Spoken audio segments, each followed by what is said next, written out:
नमस्कार मित्रमैत्रिणींनो, जर तुम्हाला आपल्या चॅनलवरच्या कथा आवडत असतील तर लाईक करत जात जा आणि चॅनलला सबस्क्राईब करून बाजूची घंटी दाबा आणि ऑलवर सेट करा. म्हणजे जेव्हा जेव्हा मी नवीन व्हिडिओ किंवा कोणतीही नवीन पोस्ट अपलोड करेन तेव्हा ती सगळ्यात आधी तुमच्यापर्यंत पोहोचेल. धन्यवाद. तर वळूया आपल्या कथेच्या पुढच्या भागाकडे. ठीक आहे, पण जर अक्षय दोषी असेल तर? त्याच्यावरचे आरोप खरे असतील तर? तर तुम्ही काय कराल? त्याने चिडून विचारलं. माझा तुझ्यावर अजिबात विश्वास नाही आहे. अक्षय एक खूपच संस्कारी मुलगा आहे. आकांक्षा वन्सनच्या संस्कारात वाढला आहे तो. मला त्याच्यावर पूर्ण विश्वास आहे आणि युवीसाठी सुद्धा तोच योग्य आहे. पण जर तू खरं बोलत असशील आणि अक्षयवरचे सगळे आरोप खरे निघाले ना, तर मी युवीचं लग्न त्याच्याशी नाही होऊ देणार. तुझ्याकडे हा आठवडा आहे. अक्षयला दोषी प्रूव्ह करून दाखव आणि स्वतःला निर्दोष. मी स्वतः युवीचं अक्षयशी लग्न होऊ देणार नाही. हा माझा शब्द आहे. सुमनताई बोलल्या. ठीक आहे, मी तुमचं चॅलेंज ॲक्सेप्ट करतोय. मी तुम्हाला अक्षयवरचे सगळे आरोप सिद्ध करून दाखवेल आणि तुम्हाला हे लग्न मोडावंच लागेल. आदी बोलला आणि तिथून निघून गेला. आता पुढे. आधी तिथून निघून गेला खरा, पण सुमनताई मात्र डोक्यावर हात देऊन जागीच बसून गेल्या होत्या. त्याचा पराकोटीचा आत्मविश्वास पाहून त्यांना पण एक वेळ त्याच्यावर विश्वास ठेवावासा वाटलं होतं. पण पटकन त्यावर अक्षयच्या नौटंकीने मात केली. कारण अजूनही सुमनताई अक्षयला नीट ओळखूच शकल्या नव्हत्या. त्यांना अजूनही तो लहानपणीचा संस्कारी अक्षयच वाटत होता. इथे आधीने मात्र फुल स्पीडने गाडी पळवली होती मुंबईच्या दिशेने. त्याचं डोकं आता काम करेनासं झालं होतं. शेवटचा ऑप्शन म्हणून त्याने सुमनताईला मनवण्याचा खूप प्रयत्न केला होता. पण नाही, तो सबशेल अपयशी ठरला होता त्याच्या प्रयत्नात. कारण सुमनताईच्या डोळ्यांवर अक्षयच्या नाटकीपणाचा पडदा जो पडला होता. बिचारा आधी एका हाताने डोळे पुसत होता आणि ड्रायव्हिंग करत होता. त्याला खूपच खचून गेल्यासारखं वाटत होतं. त्याला कारण पण तसंच होतं. सुमनताई बोलल्या होत्या की जरी त्याने स्वतःवरचे आरोप खोटे आहेत हे सिद्ध करून दाखवले तरी त्या युविकाचं लग्न त्याच्याशी करून देणार नव्हत्या. म्हणून त्याला आता आपण काय करावे हा प्रश्न पडला होता. पण जर अक्षयवरचे आरोप आपण सिद्ध करू शकलो तर ॲटलिस्ट युविकाचं लग्न अक्षयसोबत तरी नाही होणार आणि तिचं आयुष्य त्या माणसाबरोबर नरक होणार नाही. बास, हा एकच विचार करत होता तो. भले ती आपली होऊ शकली नाही तरी तिला अक्षयसारख्या नीच माणसाची नक्कीच तो होऊ देणार नव्हता. आई आई आई, मयुरी जोरातच ओरडत सविताजवळ आली. अगं हो हो, हळू ओरड जरा. आणि असं झाले तरी काय तुला इतकं ओरडायला? सविता थोड्या ओरडून बोलल्या. अगं न्यूजच अशी आहे की मी स्वतःला रोखू शकले नाही, मयुरी बोलली. काय आहे न्यूज? सवितांनी दुर्लक्ष करत विचारलं. आई, खाली आकांक्षा मामी आजीजवळ बसून माझ्या आणि आधीबद्दल बोलत आहेत, मयुरी बोलली. पण तिचे ते शब्द कानांवर पडताच सविता मात्र खुर्चीवरून उठून उभ्या राहिल्या. काय, खरंच? त्यांनी आश्चर्याने विचारलं.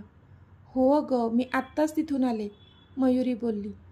अच्छा, म्हणजे अक्षयने त्याचं काम चोख केलं आहे तर. गुड, सविता मनातच बोलल्या आणि खुश झाल्या. आई, काय झालं? कुठे हरवलीस? मयुरी बोलली. कुठेच नाही. आणि तू मूर्ख आहेस का? ते तिथे तुमच्याबद्दल बोलत असताना तू तोंड वर करून इथे काय आलीस? त्या काय बोलतात ते तरी ऐकायचं होतं. मूर्ख कुठली? सविताताई तिच्यावर रागवत बोलल्या तसं मयुरीने तोंड पाडलं. आई, ती इवलंसं तोंड करून बोलली. आई काय? चल आता खाली, बघू त्या काय बोलत आहेत, सविता बोलल्या आणि तिला हाताला पकडून खाली घेऊन गेल्या. खाली येऊन दोघीही जिन्याच्या कोपऱ्यामागे उभ्या राहिल्या. सध्या लिव्हिंग हॉलमध्ये कोणीच नसल्यामुळे त्यांना कोणी बघणारं नव्हतं. बाजूच्या सोफ्यावर आजी, आकांक्षा आणि प्रतीक्षा बसल्या होत्या. आई, अहो मयुरी चांगली मुलगी आहे आणि आपलीच आहे ती. आधीला लहानपणापासून ओळखते. मला वाटतंय की त्या दोघांचं आपण लग्न करून देऊया, आकांक्षा बोलल्या. आकांक्षा, तुला कळत कसं नाही? अगं आधीला मयुरीबद्दल असं काहीच वाटत नाही आहे. मी विचारलं होतं त्याला, आजी बोलल्या. हो आकांक्षा, अगं मी पण विचारलं होतं, पण तो मला स्पष्ट म्हणाला होता की अजून तरी त्याच्या आयुष्यात कोणतीच मुलगी नाही आहे. जेव्हा येईल तेव्हा तो स्वतः मला सांगेल. त्याने अजून तरी मला तसं काहीच सांगितलेलं नाही आहे. म्हणजे नक्कीच त्याच्या मनात कोणीच नसेल, प्रतीक्षा पण बोलल्या. आधीची कालची अवस्था पाहून प्रतीक्षांना त्याची काळजी वाटत होती. पण ताई, ह्या गोष्टीला तर बरेच महिने होऊन गेले ना. मग कदाचित आत्ता त्याला मयुरी आवडू लागली असेल, किंवा मग दुसरी कोणती तरी मुलगी. आकांक्षा बोलल्या.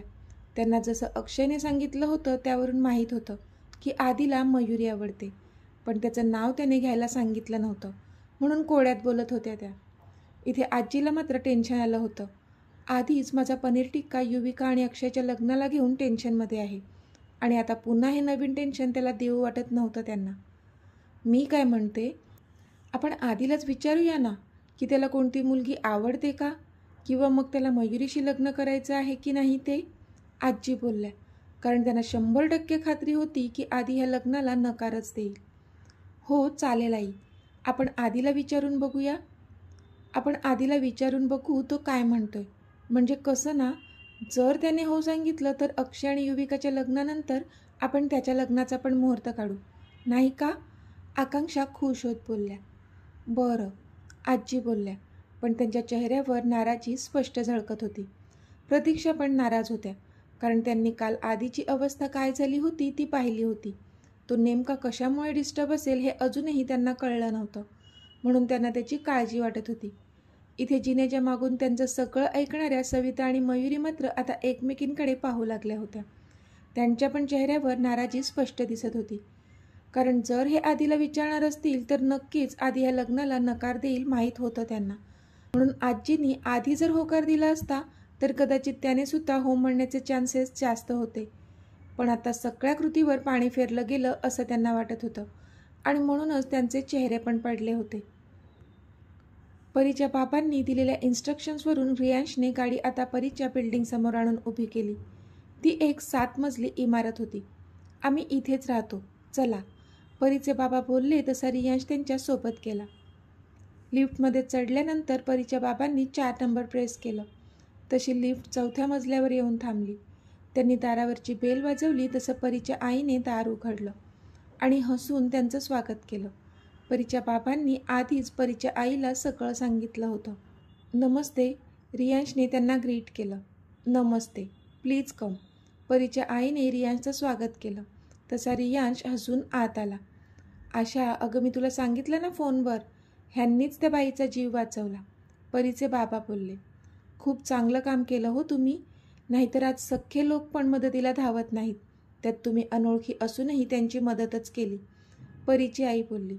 अहो मॅम, एवढं काही नाही केलं हो मी, माझं कर्तव्य बजावलं एवढं नक्की, रियांश बोलला तसे ते दोघे पण हसले. अहो पण मॅम काय, मला काकू म्हणा, परीची आई बोलली. तशी रियांशच्या चेहऱ्यावर पण स्माईल आली. मला पण आवडेल तुम्हाला काकू बोलायला, पण तुम्ही आधी मला हे अहो म्हणणं बंद करा. मी मुलाच्या वयाचा आहे हो, तुमच्या नावाने हाक मारा मला, रियांश प्लीज. तो हसून बोलला त्यावर ते दोघेही खळखळून हसले. बरं बाबा, आम्ही नावाने हाक मारू तुला, आणि तू आम्हाला काका काकू म्हण, ओके, परीचे बाबा बोलले. त्यावर रियांशने हसून मान हलवली. खरंच खूप लागले अरे तुला, मी ड्रेसिंग करून देते, परीची आई बोलली. काकू, अहो एवढं खरंच नाही लागलंय, पण काकांनी इन्सिस्ट केलं म्हणून मी आलो, रियांश बोलला. काहीही बोलू नकोस, तू तुझ्या स्लीव्स थोड्या फोल्ड कर, मला ड्रेसिंग करून दे, परीची आई बोलली. तसा तो गप्प झाला. आता त्यांचं ड्रेसिंग करून झालं होतं. थँक्यू सो मच, मला खूप बरं वाटलं तुम्हाला भेटून, आता मी निघतो, तो बोलला. अरे असंच कसा जाशील, जेवणाची वेळ झाली आहे, आता जेवल्याशिवाय जायचं नाही, परीची आई बोलली. जेवण नाही, नको, अहो खरंच नको. रियांशला आता काय बोलावं कळत नव्हतं. हो बरोबर बोलते आशा, असं जेवणाच्या वेळेत तुला जेवल्याशिवाय कसं काय जाऊ देऊ आम्ही, परीचे बाबा बोलले. आता मात्र रियांशचा नाईलाज झाला. बरं ठीक आहे, तो बोलला. ही आमच्या मुलीची रूम आहे, ती सध्या नाही आहे इथे, मुंबईला असते जॉबसाठी, तू तिच्याच रूममध्ये जा आणि फ्रेश हो, तोपर्यंत आम्ही दोघं जेवणाचं बघतो, परीचे बाबा बोलले. आणि त्यांनी रियांशला परीच्या रूममध्ये सोडलं. रियांशने दार लॉक करून घेतलं आणि पूर्ण रूमवर तो त्याची नजर फिरवू लागला. रूम एकदम नीटनेटकी होती तिची. बेडच्या बाजूच्या टेबलवर परीचा एक हसरा फोटो ठेवला होता. त्याने तो हातात घेतला आणि त्यावर एक किस केला. माझी सोनपरी, तो त्या फोटोकडे पाहून हळूच बोलला. तिथल्या वॉशरूममध्ये जाऊन तो फ्रेश झाला.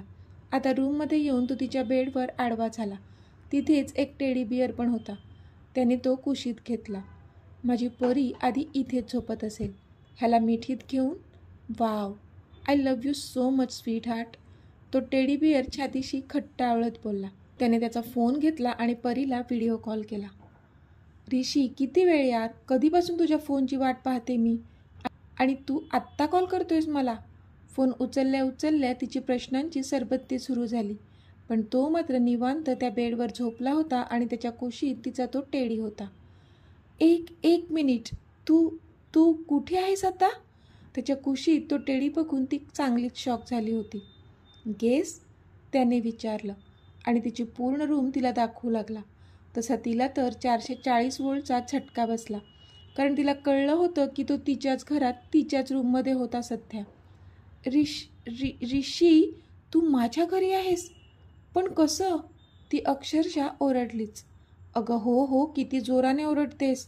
तुझा आवाज ऐकून माझे सासरे बुवा यायचे आत, तो बोलला. तू चुपचाप सांग मला, तू माझ्या घरी कसा काय पोहोचलास? तिने चिडून विचारलं, कारण लगेच इतक्या पटकन तो तिच्या घरी जाऊच शकत नव्हता.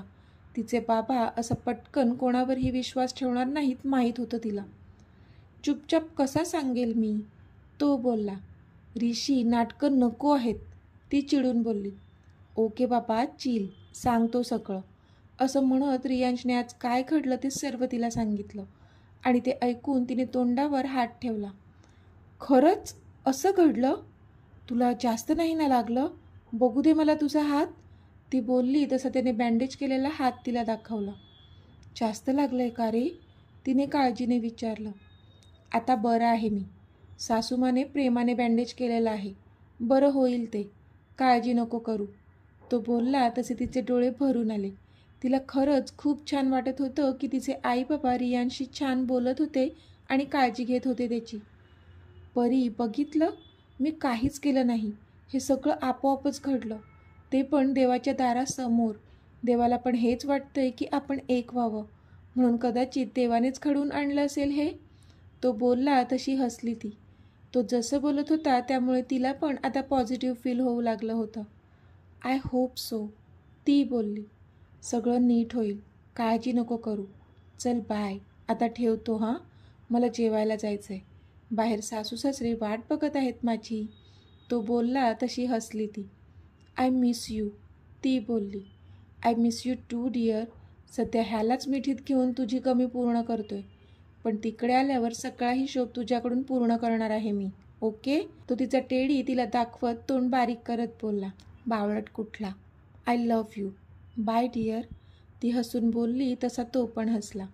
आय लव्ह यू टू, काळजी घे, बाय, तो बोलला आणि फोन कट केला त्याने. इथे आधी मुंबईला पोचला होता, पण तो घरी गेला नव्हता. त्याने त्याची गाडी एका पार्ककडे वळवली होती आणि तो त्या गार्डनमध्ये जाऊन बसला होता. आजच्या दिवसात जे जे घडलं ते सगळं त्याच्या डोळ्यांखालून जात होतं आणि त्याला खूप जास्त त्रास होत होता. सगळ्यात जास्त त्रास तर युविका आता जशी आपल्याशी वागते त्याचा त्याला होत होता, कारण अख्ख्या जगाशी तो लढू शकत होता, पण स्वतःच्याच प्रेमाशी कसा लढू शकणार होता तो? त्याला त्याचं प्रेम हवं होतं आणि ती होती की त्याला साथ देत नव्हती. जिच्यावर विश्वास ठेवला होता तिने मात्र आपल्या आईसाठी त्याला कायमचं दूर केलं होतं. त्याला खूप अस्वस्थ वाटत होतं, म्हणून त्याने रियांशला कॉल केला, जेणेकरून त्याच्याशी बोलून तरी आपल्याला बरं वाटेल किंवा कोणतं तरी सोल्युशन तो आपल्याला ह्यावर देईल. पण सगळ्या रिंग जाऊनही रियांशने त्याचा फोन घेतला नव्हता, म्हणून त्याला अजूनच राग आला आणि रागात तो त्याचा फोन फेकून देणारच होता की त्याने स्वतःनेच स्वतःला थांबवलं. त्याची नजर आता फोनवरच्या युविकाच्या नंबरवर गेली. तसं त्याने थोडा विचार केला आणि तिचा नंबर डायल केला. इथे युविका शून्यात बघत बसली होती. निर्णय तर घेतला होता तिने अक्षयशी लग्न करण्याचा, पण जसजसे दिवस पुढे जात होते तिची अवस्था दयनीय होत चालली होती, कारण ह्यानंतर आपण आधीपासून कायमचं दूर होणार आहोत माहीत होतं तिला. आणि तोच विचार करून करून तिला अतिशय वेदना होत होत्या आणि तिच्या डोळ्यांतून अश्रू वाहू लागले होते.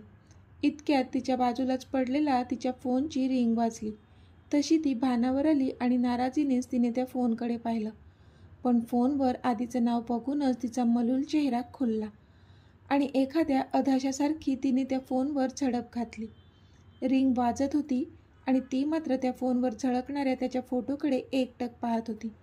शेवटी उचलू का नको असा विचार करत असतानाच शेवटच्या रिंगला तिने तो कॉल रिसीव्ह केला. हॅलो. मनात असंख्य आनंदाचे तुषार उडत असतानाही तिचा आवाज मात्र निर्विकार ठेवला होता तिने. हॅलो स्वीटी. त्याचा ओला आवाज तिच्या कानावर पडला आणि तिने डोळे मिटले. तिच्या छातीत थस्स झालं होतं. एवढी केविलवाणी साथ होती त्याच्या शब्दात. तर मित्रमैत्रिणींनो, आजचा भाग तुम्हाला कसा वाटला ते मला कमेंटमध्ये सांगा. आणि जर आवडला असेल तर व्हिडिओला लाईक करा, शेअर करा आणि चॅनलला सबस्क्राईब करून बाजूची घंटी नक्की दाबा. चला तर भेटूया आपल्या पुढच्या भागात. तोपर्यंत धन्यवाद.